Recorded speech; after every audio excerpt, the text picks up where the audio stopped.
नमस्कार, जय हिंद। मैं हूं राकेश अचल और आप देख रहे हैं चक्षुदर्शी, मेरा यूट्यूब चैनल। अगर आप पहली बार आए हैं तो आपसे निवेदन है कि सब्सक्राइब कर लीजिए और पूरे वीडियो के अंत तक मेरे साथ रहिए, क्योंकि आधा अधूरा देखने से आपको आनंद नहीं आएगा और मेरी मेहनत भी सार्थक नहीं होगी। तो वीडियो के देखने के बाद आप लाइक शेयर कर सकते हैं इसे, और प्रतिक्रिया जरूर दीजिए। प्रतिक्रिया देने में आप लोग बहुत कंजूसी करते हैं और इसी का नतीजा है कि देश में आज लोकतंत्र खतरे में है। प्रतिक्रिया करनी ही चाहिए, चाहे आप राजनीतिक दलों में हो ना हो, आम आदमी हो, प्रतिक्रिया बहुत जरूरी है। तो आज की दो महत्वपूर्ण खबरें हैं, लेकिन एक खबर पर विस्तार से बात करूंगा और एक खबर केवल सूक्ष्म में होगी। पहली खबर यह है कि भारत के मुख्य न्यायाधीश जस्टिस B.R. गवई साहब ने अपने रिटायरमेंट से ठीक एक दिन पहले प्रेसिडेंशियल रेफरेंस पर बहुप्रतीक्षित फैसला जो सुरक्षित रखा हुआ था पिछले 2-1.5 महीने से, उसको सुना दिया है। उस फैसले के मुताबिक कोई भी राज्यपाल किसी भी विधेयक को जो राज्य सरकार द्वारा तैयार किया जाता है, मतलब पारित कराया जाता है, तो उसको रोक नहीं सकता। उसके पास 3 विकल्प हैं कि या तो उसको तय समय में वो उस पर दस्तखत करे, या उसको पुनर्समीक्षा के लिए वापस सरकार को भेजे, या फिर राष्ट्रपति के पास उसको भेजे। तो इस आधे अधूरे फैसले से लोग खुश भी हैं और नहीं हैं खुश, क्योंकि याचिका तो ये लगाई गई थी कि राज्यपालों के लिए विधेयकों पर दस्तखत करने की या उसको वापस करने की एक समय सीमा तय की जाए। वो सुप्रीम कोर्ट की संविधान पीठ ने नहीं की।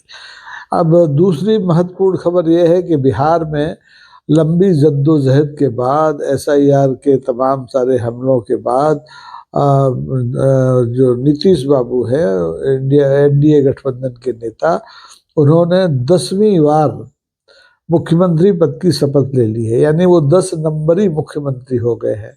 और सब कुछ अगर खैरियत रही, गठबंधन बीच में गड़बड़ ना हुआ, कोई दरार ना आई गठबंधन में, तो नीतीश बाबू भी वामपंथी हमारे जो बुजुर्ग नेता होते थे, ज्योतिर बसु साहब, उनके कीर्तिमान की बराबरी कर लेंगे, यानी 25 साल तक मुख्यमंत्री रह लेंगे।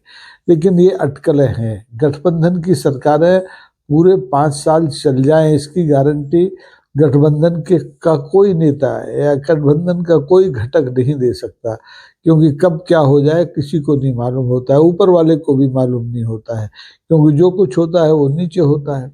अभी भी जो NDA गठबंधन की जो सरकार बनी है, उसमें ये अच्छी बात है कि नीतीश बाबू को JDU ने भी अपने विधायक दल का नेता चुना और NDA गठबंधन ने भी किया अपना नेता चुना। आपको याद हो, जब पिछला आम चुनाव हुआ तो माननीय प्रधानमंत्री जो हमारे नरेंद्र मोदी हैं, उनको सीधे NDA गठबंधन ने अपना नेता चुना था। भारतीय जनता पार्टी के संसदीय दल की तो बैठक ही नहीं हुई थी। तो ठीक यहाँ थोड़ा सा वो लिहाज किया गया कि NDA ने भी नीतीश बाबू के नाम पर मोहर लगाई और JDU को तो लगाना ही थी।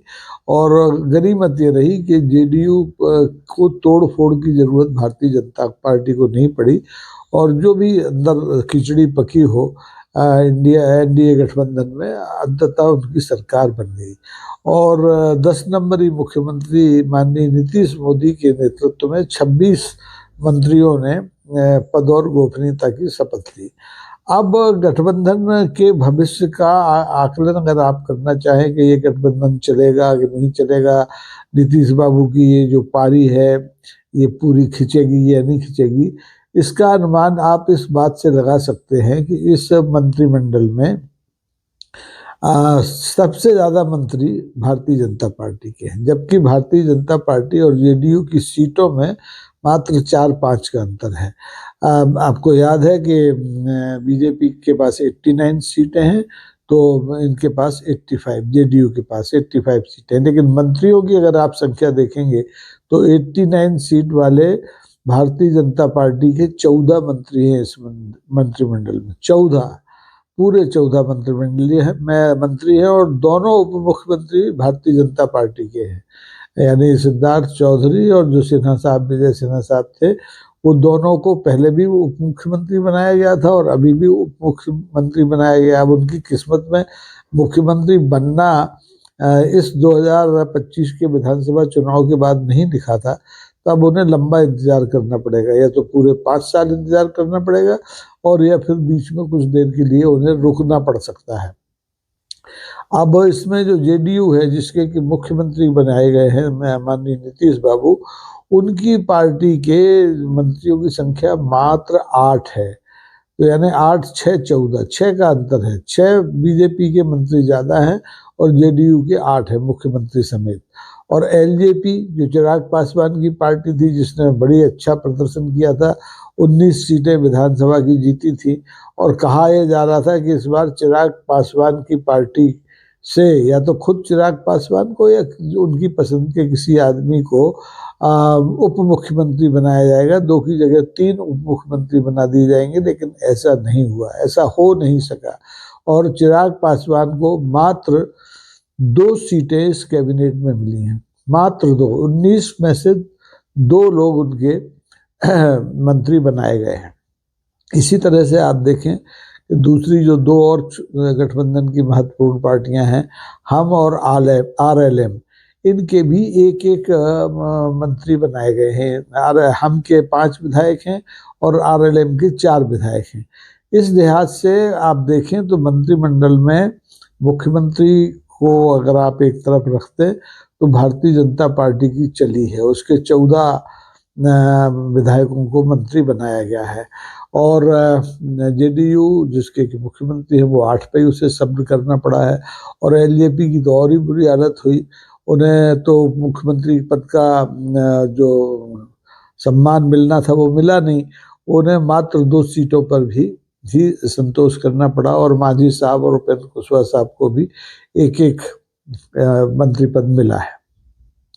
अब आप देखें कि इस मंत्रिमंडल में जाति संतुलन तो जैसे होता है वैसे बनाया गया, लेकिन अच्छी बात यह है कि 3 महिला मंत्री भी बनाई गई हैं। उसमें लेसी सिंह हैं, रमा जी हैं और श्रेयसी सिंह। और इन 3 में से भी 2 महिला मंत्री भारतीय जनता पार्टी के, यानी रमा जी और श्रेयसी जी, ये दोनों भारतीय जनता पार्टी से आती हैं। और लेसी सिंह जो है जनता दल यूनाइटेड की विधायक हैं, उनको मंत्री बनाया गया है।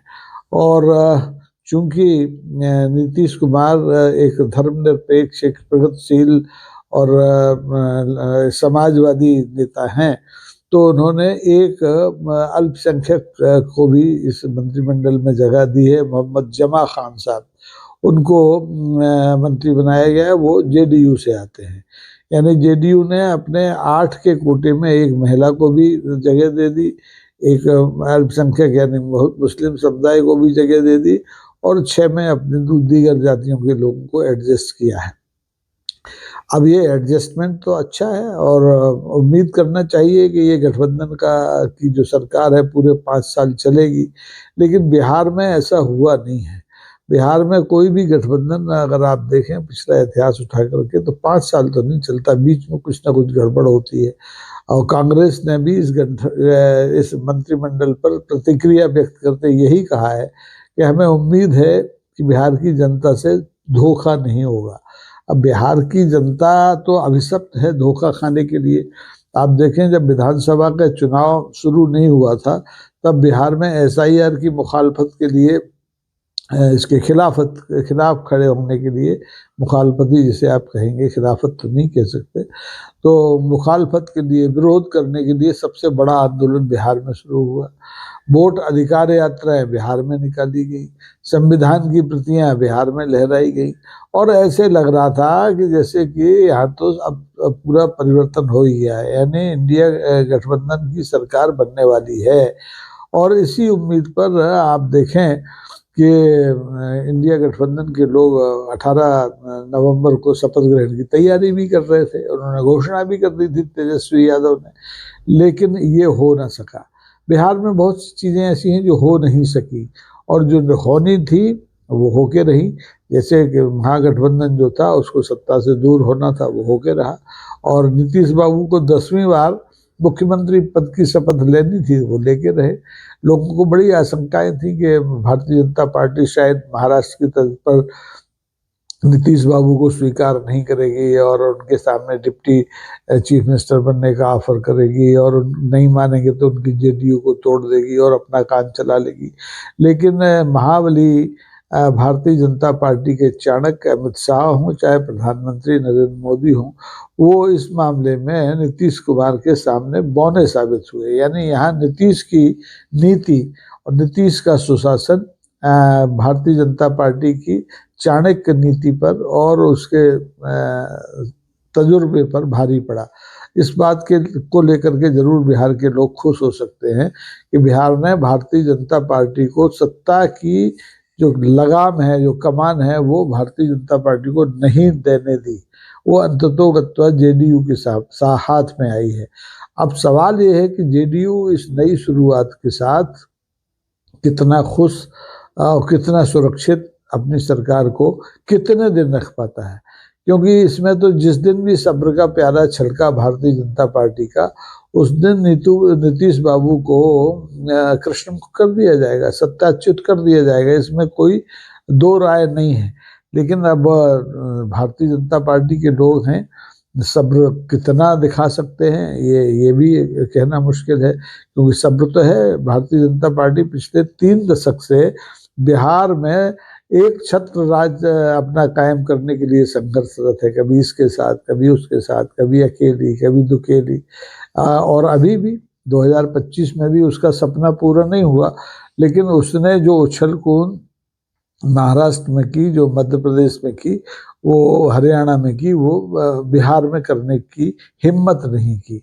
इसलिए लगता है कि अभी भारतीय जनता पार्टी के सब्र का प्याला छलकने की स्थिति में नहीं है। उसे सब्र करना पड़ेगा। क्योंकि अगर बिहार में वो हठ धर्मी अपनाते भारतीय जनता पार्टी के नेतृत्व, तो दिल्ली में सरकार गड़बड़ हो जाती। और दिल्ली में अगर इस समय सरकार गड़बड़ होती है तो फिर अगले साल यानी 1 महीने बाद जो अन्य राज्यों में चुनाव होने, खास तौर पर पश्चिम बंगाल में, वहाँ ये हासिल नहीं हो पाएगा जो बिहार में हासिल हुआ। तो भारतीय जनता पार्टी के नेतृत्व की इस मामले में तारीफ करना पड़ेगी कि उसने सब्र का ये जो एक पहला इम्तिहान था वो पास कर लिया है। लेकिन ये इस सब्र को कब तक बनाए रख पाएगा भारतीय जनता पार्टी का नेतृत्व, ये काबिले गौर है। तो ये कहना बड़ा मुश्किल है कि नीतीश बाबू 10वीं बार मुख्यमंत्री तो बन गए हैं, लेकिन वो अपना पूरा कार्यकाल 5 साल तक खींच पाए, इसके लिए हमारी भी शुभकामनाएं हैं और बिहार के लोगों की भी शुभकामनाएं उनके साथ होनी चाहिए। लेकिन अगर वो नहीं खींच पाए तो ये बिहार के लिए एक बहुत ही दर्दनाक मंजर होगा। जब भी ये सरकार लड़खड़ाएगी, तो सरकार लड़खड़ा इसलिए सकती है क्योंकि इसमें जो संतुलन है वो साफ गड़बड़ दिखाई दे रहा है। बीजेपी के 14 मंत्री, जेडीयू के 8 मंत्री, अब जीते तो सबके बराबर बराबर है, 5 का अंतर है। वही 5 का अंतर था तो एक आध मंत्री कम कर लेते जेडीयू का, जेडीयू को 12 बना देते, लेकिन नहीं बनाए गए। जेडीयू को मात्र 8 सीटें मिली। और इस मामले में नीतीश बाबू भी भारतीय जनता पार्टी पर कोई अपनी शर्त नहीं लगा पाए, ऐसा लगता है इन आंकड़ों को देख करके। तो अब आने वाले दिन नीतीश बाबू के लिए भी बहुत चुनौतीपूर्ण है, भारतीय जनता पार्टी के लिए भी बहुत चुनौतीपूर्ण है। और जो महागठबंधन टूटा टाटा पड़ा हुआ है, आरजेडी, कांग्रेस और वामपंथी, और इन सब के लिए भी महत्वपूर्ण है कि वो नीतीश बाबू की इस अखंड सरकार को कितने दिन तक चलने देंगे। वैसे इसमें कोई दिक्कत नहीं है, संख्या बल के हिसाब से जो हमारा इनका गठबंधन है, भारतीय जनता पार्टी के नेतृत्व वाला एनडीए गठबंधन, उसकी ताकत अच्छी है। 243 विधानसभा की सीटों वाली विधानसभा में ये जो एनडीए गठबंधन है, इसके पास 202 सीटें हैं। तो कितने लोग टूटेंगे? अब तो जो कुछ टूट फूट होगी वो जेडीयू में होगी। बीजेपी तो टूटने से रही, अब जेडीयू टूट सकती है, आरजेडी टूट सकती है, कांग्रेस टूट सकती है, ए कौन से हमारे ओवैसी साहब की जो पार्टी है उसके विधायक टूट सकते हैं, वामपंथी तो टूटेंगे नहीं, वैसे भी उनकी संख्या बहुत कम है। तो ये तोड़ फोड़ का अध्याय कब शुरू होगा, इसके बारे में कोई भविष्यवाणी मैं तो नहीं कर सकता, कोई भविष्य वक्ता कर पाए तो अलग बात है। तो आप बिहार पर नज़र रखिए, बिहार की नई सरकार पर नज़र रखिए, बिहार के नए मुख्यमंत्री पर नज़र रखिए और देखिए कि उनकी सरकार को किसी की नज़र ना लग जाए।